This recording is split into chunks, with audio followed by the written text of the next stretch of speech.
பிழைக்கிறதுக்கு வழி ஒருத்தரை கேட்டேன். இந்த காலத்துல காக்கா பிடிச்சாதான் முன்னுக்கு வர முடியும்னு சொன்னாங்க. உடனே போன காக்காவை பிடிச்ச கூண்டுல அடைச்ச ஜோசியத்துல உட்கார்ந்தேன். இதுலயும் முன்னுக்கு வர முடியலன்னு.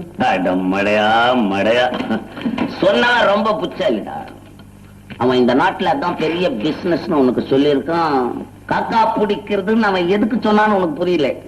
நீ போய் இதை பிடிச்சிட்டு காக்கா பிடிக்கணும் தெரியாதுல்ல? தெரியாது. நீங்கள் பின்னாலே வருவான். அவன் சொன்னதுக்கெல்லாம் ஆமா ஆமான்னு போட்டுக்கிட்டே இருப்பான். அதுக்கு பேர் காக்கா பிடிக்கிறது. நீ போய் இந்த காக்காவை பிடிச்சுக்கிட்டு வந்திருக்க. சனீஸ்வரன் பகவான் வாகனண்டாது. நாராயணா நாராயணா.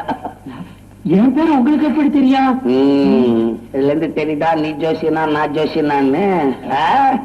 என்னடா டேய், ஏதோ திடீர்னு பணம் வந்துட்டாதான் ஆழம் மறந்துடுவானுங்க. நீ இருக்க வறுமையில இருக்கும் போதே மறந்து போறீங்களாடா டேய்.